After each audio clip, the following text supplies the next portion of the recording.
Gonzaga's quest for elite athletic wings continues with an offer to four-star small forward Anthony Felesi.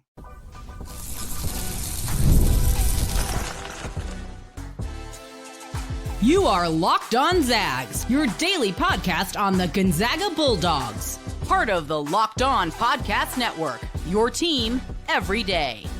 What is going on, y'all? Happy Monday and welcome into the Locked On Zags podcast, part of the Locked On Podcast Network, your team every day. I am your host and longtime Gonzaga podcaster, Andy Patton, here to bring you news and updates on all things Zag athletics. Today's episode of Locked On Zags is brought to you by Gametime, folks. Download the Gametime app, create an account, and use code LOCKEDONCollege, and you'll get $20 off your first purchase.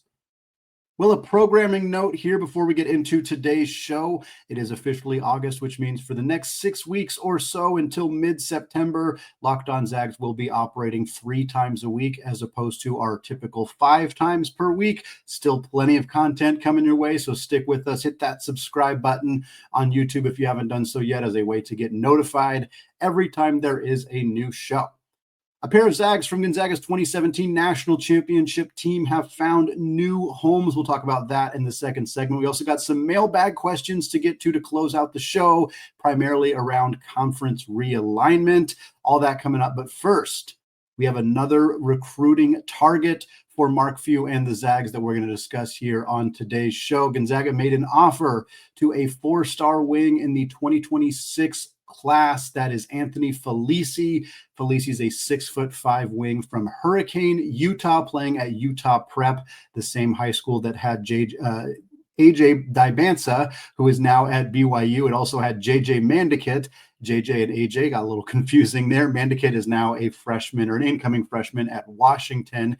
And Felesi was a guy who was on that team a year younger than both those players, but who got a lot of attention just by virtue of being on the same team as 2 of the most highly sought-after high school players in the country. And Felesi has been on the radar for many programs. Obviously, the local programs, Utah, BYU, have been invested in him. But now Gonzaga gets their hand in the mix as well here, extending an offer that Felesi reported on Twitter late last week. Felesi is the 46th ranked player in the 2026 class, according to 247 Sports' individual rankings. That makes him the 19th ranked small forward and the 2nd ranked player in the state of Utah. He's 47th in 247's composite rankings, so basically right in line with where he was in their individual rankings. That's because On3/Rivals has him 44th in the class. They do list him as a shooting guard. We've seen that discrepancy a handful of times between On3 and 247. Not really a significant difference between those two positions, particularly in Gonzaga's offense. He's still the 2nd ranked player in Utah, according to them. ESPN a little lower on Felesi. They have him down at 61st in the class, but overall, the general consensus is he's right around a top 50 prospect in this upcoming recruiting class.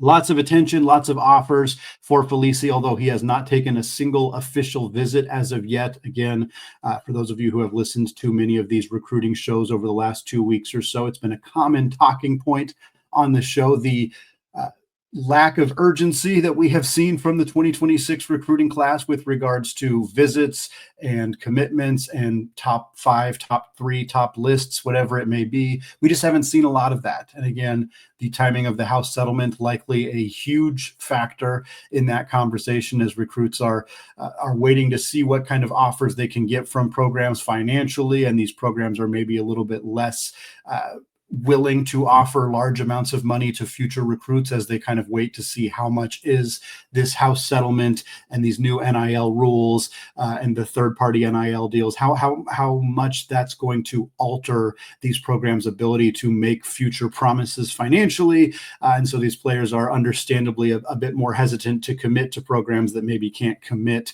financially the way that they were able to in previous recruiting classes. Having said that, Felesi, tons of attention on the recruiting trail. Louisville has been very invested. Coach Pat Kelsey made him an offer last year when they were actually checking out Mandikit before he went to Washington. They've been very invested in his recruiting, and Felesi has talked very highly of Louisville. So I would put them at or near the top of the list. UCLA is also heavily in the mix here as well as BYU, Utah State, obviously the local schools. He also has offers from Cal, LSU, Oregon, Villanova, UNLV, and South Florida. On 3 reports Murray State is heavily involved in the mix, as well as Houston and Kentucky, who is reportedly trying to get him on campus for a visit.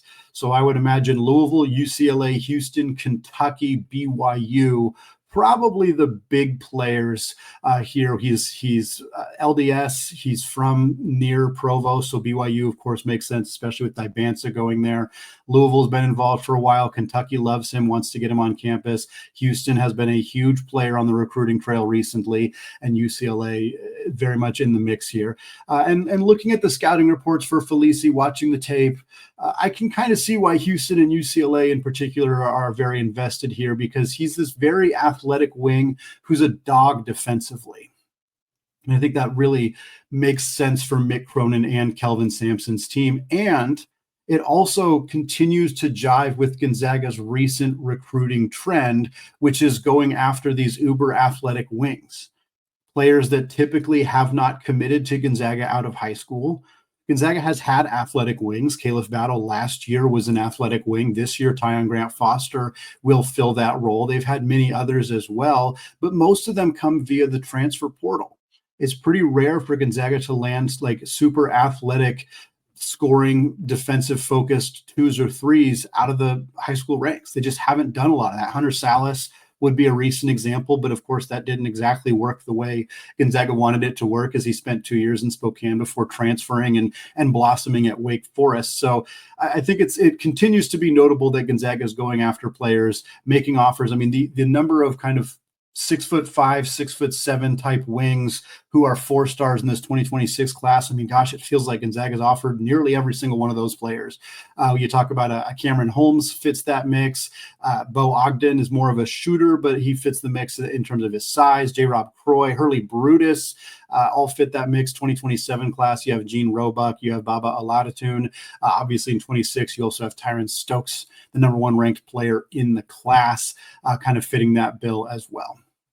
Felesi averaged about 13.5 points, just over 4 rebounds, 3.5 assists, 2 steals, and 1.5 blocks at Peach Jam. That's, of course, just across 5 games, but still showcased the ability to play at a very high level and show some versatility. He was a good rebounder, good passer, good on the defensive side of the ball in that limited scope during the Peach Jam. So certainly a player for Gonzaga to keep an eye on. Like we said, they were a little late in the offering here, but Felesi has not taken any official visits yet. He's indicated he wants to visit Kentucky. He's indicated he's planning to visit a few other places. I'm sure Louisville will get him on campus.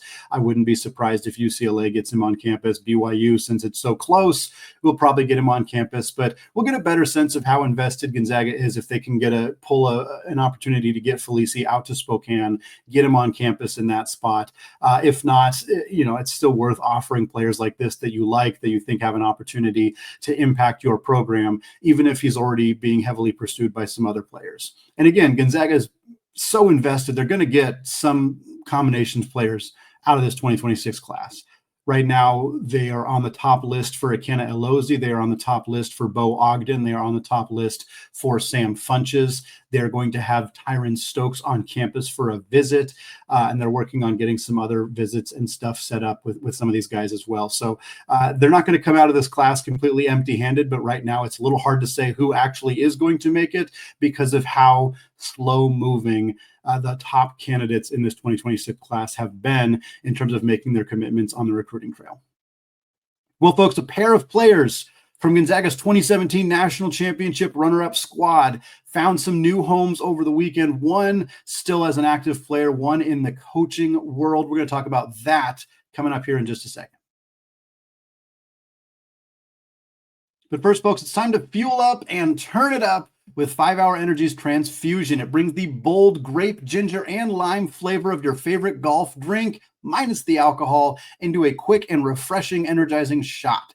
Whether you're sinking birdies or just making memories with your friends out on the course, this one's a hole-in-one for your energy game. And let's be honest, some days on the course or off the course, you just need that extra boost to stay sharp and energized. Personally, not much of a golfer. Love myself some mini golf, though, and I just like hanging out with my friends. Golf is all about good times with good people and good flavors, of course. The grape ginger lime flavor gives you the best part of your clubhouse go-to without having to chase down the beverage cart. If you go to 5hourenergy.com today, you can use my promo code LOCKEDONGOLF to receive 20% off your order. This offer is only valid until September 30th on one order and cannot be used with other promotions. The code is not good on subscription orders. So whether you're meeting up with friends or trying to turn 18 holes into 36, get the energizing boost that you need to power through. Order transfusion-flavored 5-hour energy shots today. All right, folks, segment 2, still Andy Patton, still Locked On Zags podcast. Moving away from our recruiting conversation to talk about a pair of Zag alumni who made moves over the weekend, both who were members of Gonzaga's 2016-17 team that went all the way to the program's first national championship game. We'll start with Johnathan Williams, the starting power forward on that team. Williams has signed a new contract with the London Lions, part of the British Basketball League, part of the Euro League as well. This is a pretty strong team in the BBL. They won titles in both 22-23 and in 23-24. And perhaps most notably, they have a new head coach. And that new head coach is Tautvydas Sabonis. And yes, Tautvydas Sabonis is the brother of former Gonzaga forward Domantas Sabonis. He is also the son of course, legendary NBA basketball Hall of Famer Arvydas Sabonis. 33-year-old Sabonis getting his first head coaching opportunity. And one of the first moves he makes is to go bring in a player who was teammates with Domantas Sabonis. They didn't actually play together because Johnathan Williams was redshirting that 15-16 season when Sabonis helped lead that team to that surprising Sweet 16 run. So these guys never played together, but they were teammates. So not surprising that Tautvydas wanted to bring a familiar face out to London with him for his first head coaching gig at this level. Williams was outstanding. Kind of a forgotten player a little bit in Gonzaga's history, I think. Even when people talk about that 16-17 team, they talk about Shemet Karnowski and Zach Collins, but Williams was the guy who started at the 4 while Collins came off the bench. Killian Tilly also on the bench, and one of the most prolific and talented front courts Gonzaga has ever had. Williams averaged just about 12 points and 7.5 boards in 76 games across 2 seasons with the Zags. He was a key part of that title run, averaging about 10 points and 6.5 boards, and then was even better the following year, averaging about 13 points and near 8 rebounds.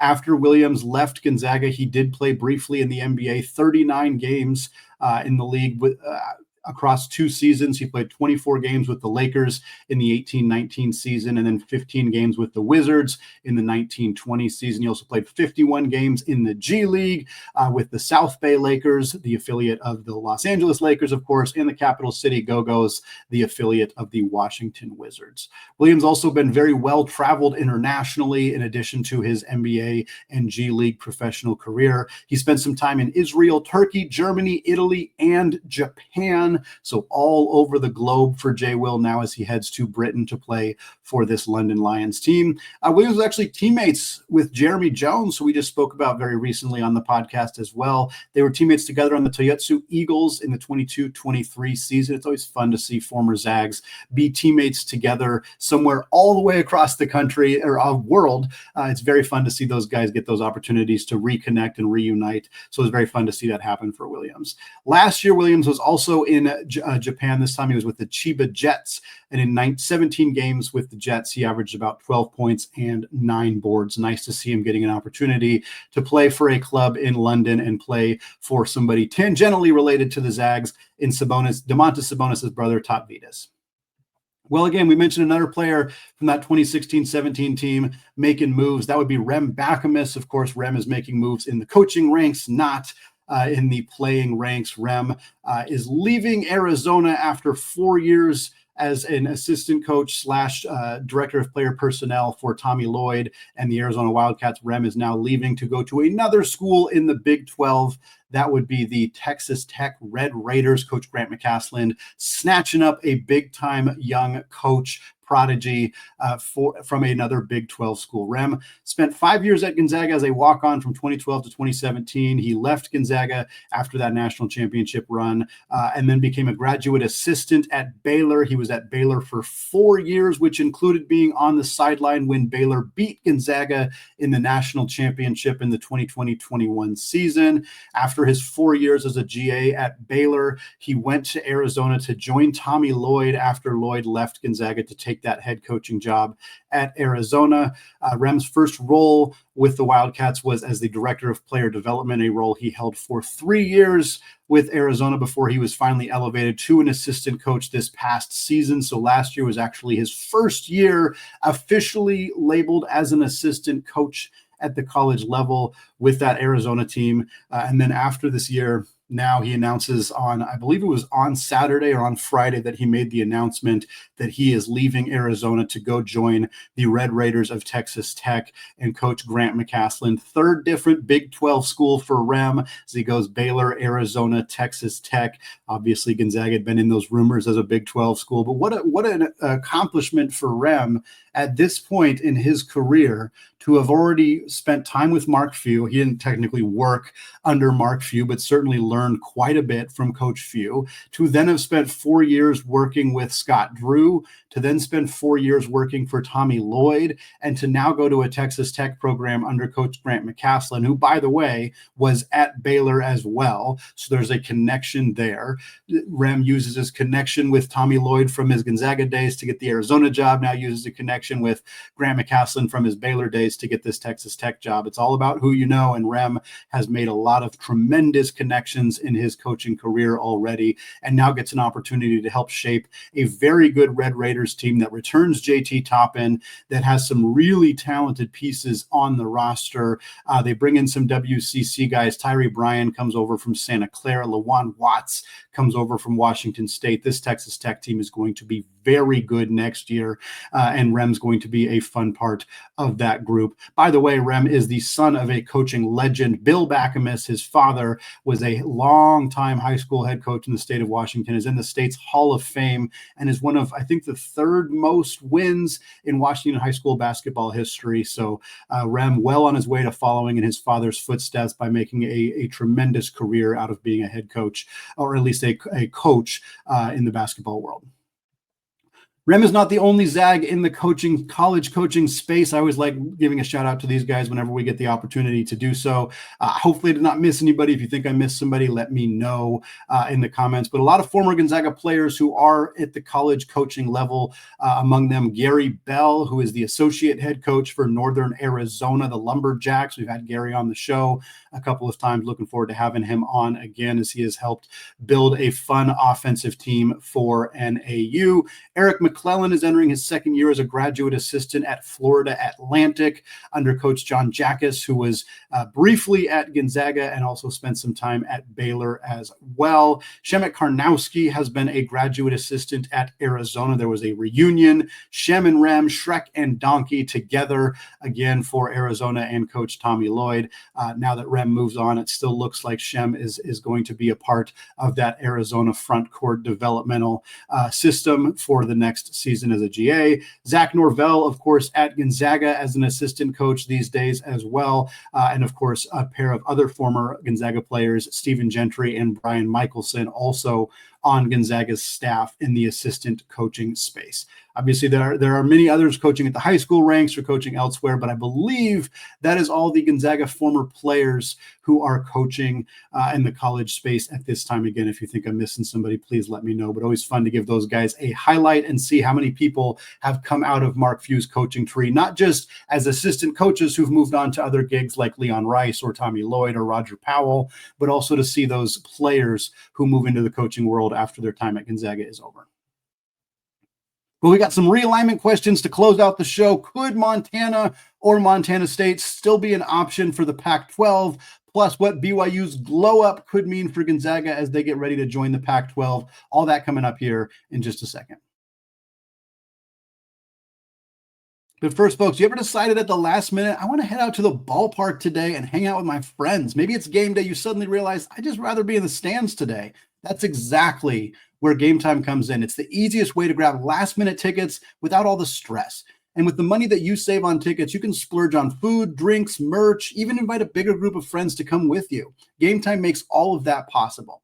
Prices on the app, they actually drop the closer that you get to first pitch, and they've got incredible last-minute deals, open seat views, and a lowest price guarantee that takes the worry out of buying tickets. Gametime is also the official ticketing partner of Locked On MLB, making it easy to browse the app for an exciting upcoming MLB game. And if you're a Mariners fan or you're an Ichiro fan, Seattle giving away Ichiro Hall of Fame plaques on Sunday, August 10th. Tickets on Gametime right now, just $40 to get in the door and get an incredibly cool memorabilia. They also have a super deal where right near the first base dugouts, you can get 2 tickets for under $100 at $92 each. So folks, take the guesswork out of buying tickets by using Gametime. Download the Gametime app, create an account, and use code LOCKEDONCollege, and you'll get $20 off that first purchase. Again, create an account, redeem code LOCKEDONCollege for $20 off. Terms apply. Download the Gametime app today. Last minute tickets, lowest prices, guaranteed. All right, folks, segment 3, still Andy Patton, still Locked On Zags podcast. And we're closing out the show with a handful of mailbag questions here, mostly regarding conference realignment and Gonzaga's place in the new look Pac-12. This first question comes from Jeff. Via Gmail, Jeff says, I have several friends and neighbors who are big Utah State and or Boise State fans who want to fast forward through this next season and get to June 2026 when the Pac-12 gets going. So what say you? How much do you want to fast forward through this next year to get to June 2026? Yeah, I'm excited for the Pac-12. It's going to be awesome. It's going to be super fun to see Gonzaga playing Boise State regularly, Colorado State, Utah State, San Diego State, most notably. I'm even excited about what it's going to look like when they play Texas State or just the new arenas in Fresno State as opposed to Pacific and Pepperdine and some of those teams. But I'll say this. I'm not looking forward to next season any more than I'm looking forward to this upcoming season. I love watching Gonzaga basketball, and I'm going to miss the WCC. I'm going to be sad. I know that the idea of like, oh, well, they're playing better teams. They don't have to play San Diego. Like, yeah, I get all of that. It's not like a lack of understanding that the teams that are playing in the new Pac-12 are better and the conference schedule is better and it's exciting and it's new. All of that is true. But Gonzaga's been in the WCC for decades upon decades, and I will miss the opportunity to take on teams. I will miss that they'll play Portland because I get to go to that game, and I worked at Portland, and I love the Chiles Center, and I'll be sad that they're not playing that game anymore. I'm sad they won't be playing San Francisco anymore. That's where my sister went to school. I have a close connection with Coach Chris Gerlofson. I think that's a really good, fun team, and it's enjoyable to play them both at home and on the road, even when it's at the Chase Center instead of at War Memorial. We'll see what happens with St. Mary's, but obviously losing that rivalry, if that is the case, is a bummer. And sure, San Diego State's a great rivalry as well, but there's still some sadness to Gonzaga moving out of the WCC, so I am not ready to just skip ahead and miss this final year of this conference because I really, truly love it and will miss Gonzaga being a part of it. Next question, also from Jeff. He says, in the 2 years since BYU left the WCC, the Cougars have seen huge increases in corporate sponsors and donor support. I would want to fact check that to know if that's actually true, but we'll proceed. As Gonzaga transitions to the Pac-12, what sort of increases do you think Gonzaga will experience, and when do you think those increases might happen? Yeah, BYU's got an alumni base that's, I would venture, somewhere in the ballpark of 6 to 10 times greater than Gonzaga's. It's probably even 6 is probably on the low end. 10 is maybe not even the highest end here. This is a huge, huge school that has hundreds and hundreds of thousands of alumni, many of them very wealthy. BYU is backed by a huge, huge church that has millions upon millions of dollars. The comparison between BYU and Gonzaga is incredibly, I mean, they're not even close. They're not even close institutionally. Size-wise, the scope is just so different. And Jeff acknowledged in his question that the Pac-12 is not the same as the Big 12, but I think that acknowledging the donor base as being so dramatically different here, that no, I don't think that BYU getting an influx of cash, which again has been reported primarily by how much money they're spending on their basketball team, because Danny Ainge and the other Utah president, the Jazz president, want to throw money at BYU. I don't think that, yes, I think Gonzaga will have an influx of cash. I do think that some donors will step up because they want to see Gonzaga contend in the Pac-12. I think that there will be a level of increase to sponsorships and donor support and things like that. But to compare it to BYU just feels silly because the two schools are not only joined different conferences, but their starting point was vastly different. Next question comes from Brandon via Gmail. Brandon says, I saw a little buzz lately about the possibility of the University of Montana and Montana State joining the Pac-12. I know initially this doesn't sound feasible, but what do you think with strong attendance in football and growth potential? It doesn't seem crazy to me. Yeah, Brandon sent an email, had some details as well, some numbers on the attendance at Montana and Montana State football games and kind of some reasoning why he thinks it might work. Here's the answer.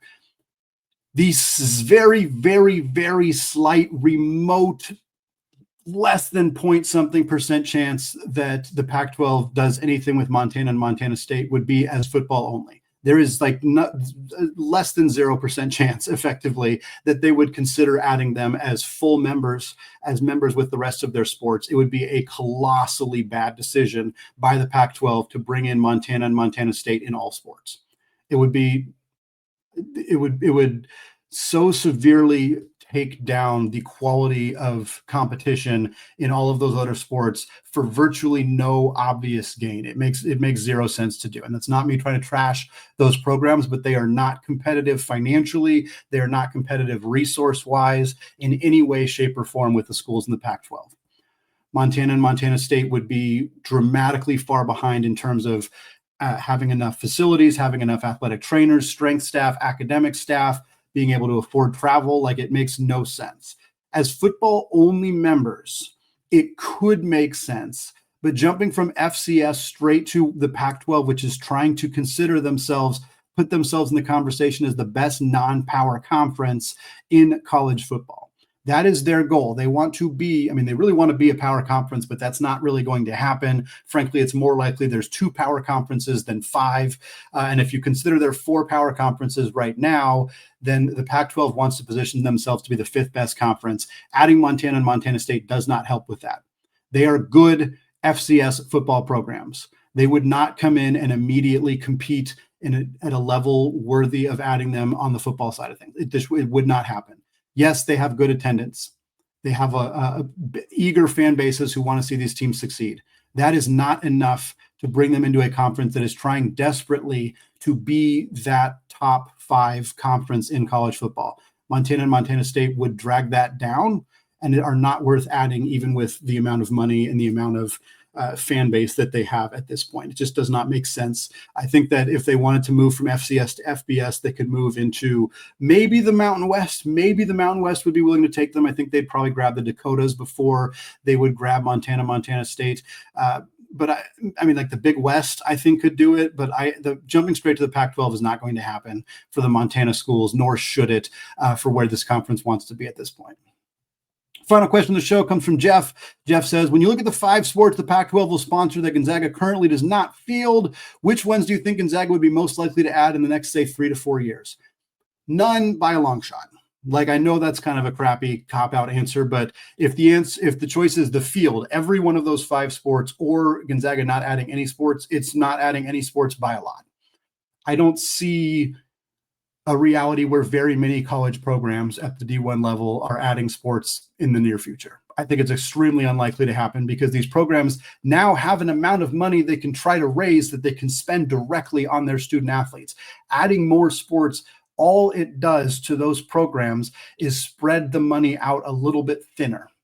And Gonzaga does not want to do that. Gonzaga does not have football, which helps. I think people are like, oh, well, maybe Boise State will restart their baseball team. No, because they got to spend all their money on football. And same with Utah State and same with Colorado State. Like, the programs that have to spend money on football are really unlikely to add new sports. Gonzaga doesn't have to do that, but they want to win a dang championship. They want to be as competitive as possible in men's basketball and in women's basketball, and adding sports like softball or wrestling or swimming or anything like that. Yes, they're not commanding a ton of money for NIL. Like, you're not going to have to pay every softball player $100,000 or anything like that, but you have to build a field, which in and of itself is already a huge process and a huge project. And you have to fundraise for that. And then you're asking people who would likely give money to your NIL fund to instead give money to building a softball field. That's not a good idea. You're just costing yourself money. You're making your basketball program less competitive to add other sports. I love college softball. I worked at Seattle U for 2 years. They had a team. It was my favorite sport to cover, my favorite sport to watch. I loved it. I would love for Gonzaga to have softball.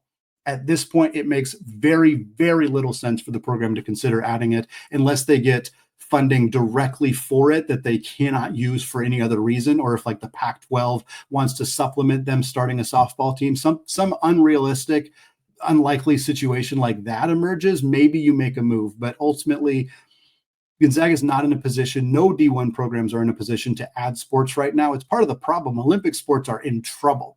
And this is maybe a longer conversation for another day, but the non-revenue generating sports are not in a good spot. We already saw Washington State cut a bunch of track and field athletes. We're going to continue to see stories like that where non-revenue generating sports, track, tennis, rowing, whatever it may be, are going to continue to get pushed aside and ignored and potentially cut or at least dramatically defunded. And I don't think that that is going to change even at schools like Gonzaga that doesn't have football. I don't think Gonzaga is going to slash programs, but I don't think they're going to be in the business of adding programs when they need to spend as much of the money as they possibly can on keeping their basketball programs competitive. Going to wrap it up for me today here on the Locked On Zags podcast. Folks, thank you so much for making this show your first listen or your first watch of the day. Once again, reminder, down to 3 episodes per week for the next 6 weeks or so. So again, hit that subscribe button so you get notified every time there's a new show. We got some fun stuff planned for you later this week, so stay tuned. Thanks again, folks. Have a fantastic rest of your day. And of course, as always, go Zags.